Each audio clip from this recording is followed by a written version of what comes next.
Epcot now basically has year-round festivals. You have the Flower and Garden Festival, Food and Wine Festival, Festival of the Holidays, and Festival of the Arts. I've got to say it's a smart business strategy by Disney. I mean, I feel inspired to go and see all of the different festivals, and that's basically what Disney wants me to do, but it also changes your experience based on the time of year that you go to World Showcase. So I really love them, and on our most recent adventure, we had the opportunity to try for the very first time the Festival of the Arts. In today's video, I'm going to do a full review of the Festival of the Arts at Epcot, what I liked, what I didn't, what I think they should change, how you should prioritize it, but I'm going to make another video after this one describing the different festivals, comparing them to each other, and how I rank them. That's going to be a different video. Today is just a review of Festival of the Arts. The Festival of the Arts starts off the year at Epcot right around mid-January till about late February, and then that's it. Now, if you're like me, you might be wondering why Festival of the Arts has such a limited time frame. It's simply because Epcot does not have enough time for it. They've got other festivals they've got to do throughout the year. This is the only free time at Epcot that you get, so Festival of the Arts takes its place right there between January and February. It was our first time ever experiencing the Festival of the Arts, and I've got to tell you, I was impressed. When I first heard about Festival of the Arts, I was a little bit skeptical. I like musicals just as much as the next guy, but it's not on the top of my high priority list.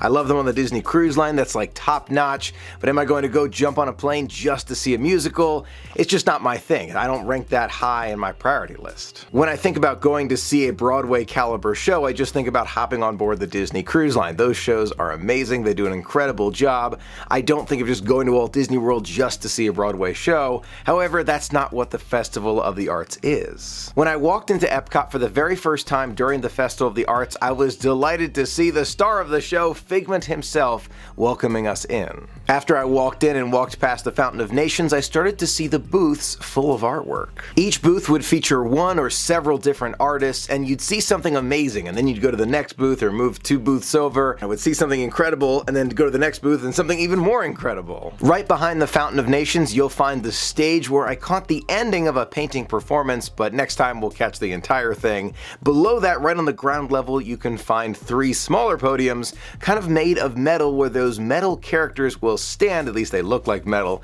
and they'll interact with you if you get close enough. As you make your way from Future World to World Showcase, across that bridge, you'll find different artists drawing in chalk, and it is unbelievable the creations that they bring to life. Wait a minute, Michael, chalk, where are we? Are we on the kindergarten playground? What is this? Are you serious? I am. It's incredible to see them work. They have a small piece of paper showing them what they're making, and they bring it to life in a way that just makes it pop off the ground. Once you make it into World Showcase, you'll find more booths with food, drinks, and more of that amazing artwork. Let's start with the artwork first, and not only are there some incredible pieces that you want to buy and hang up in your house, but they also have some special events like marbling, where you can make your own scarf. At the marbling booth, you choose different colors and use different tools that the artists give you, and you create your own custom-made marble scarf. You set the scarf in the liquid, and then it just basically transforms into the color that you created. It is really cool to see. The marbling was not the only artwork that you could find happening live in front of you. All throughout World Showcase, you saw painters, you saw people sketching, you saw sculptors. It was incredible to see. At many of the booths, you could also find the artists behind the painting, so not only were they there to talk about what they did, but if you bought something, they could sign it for you. It was really nice. The artwork in the booths is available for purchase, and one of my personal favorites was a larger-than-life Figment. That's one of my favorites. Look at this, right there. That's awesome. The large painting cost $400, but the smaller versions cost $40. So if you see something that you really like and really want a copy of, they might have a smaller version for you. Along with the painters and the sculptors and the different artists, you can also find different Broadway stars that Disney brings to Epcot to perform for us during the Broadway series. I really didn't take too much time to experience the Broadway performances during our most recent adventure. However, in the future, I do hope to experience that.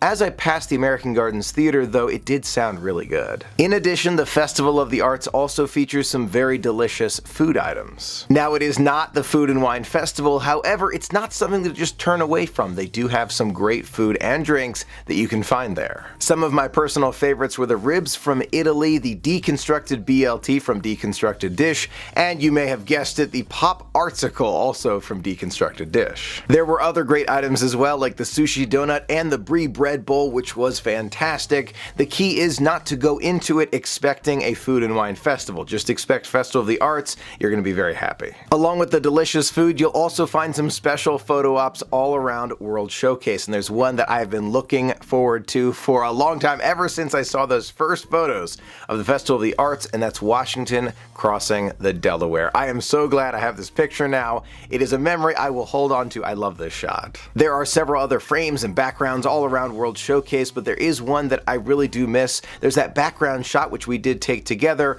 but they were missing the paintbrushes this year. In past years, they had the paintbrush as if you were painting on this background. They no longer have it.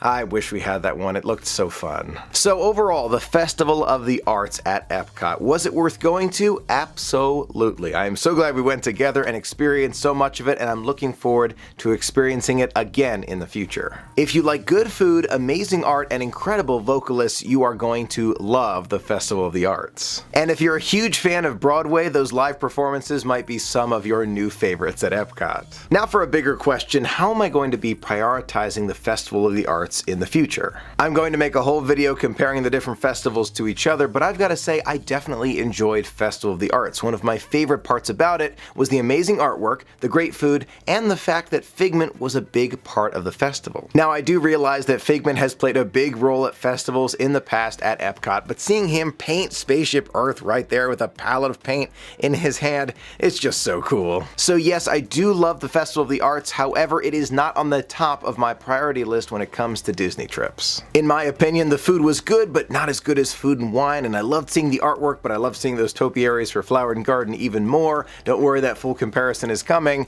but I feel like it's just not on the highest of my priorities, so it's really, really good, not at the top. Now those are my thoughts. I would love to hear yours in the comments below. If you've never been before, what did you think of the vlogs? Did it look like fun? Do you want to go now, or maybe it's not a high priority for you? And if you've been before, what did you think of Festival of the Arts? Don't worry, I'll make that comparison video of the different festivals in the not so distant future. Thank you so much for being a part of the magic with me. Until next time, have a magical day.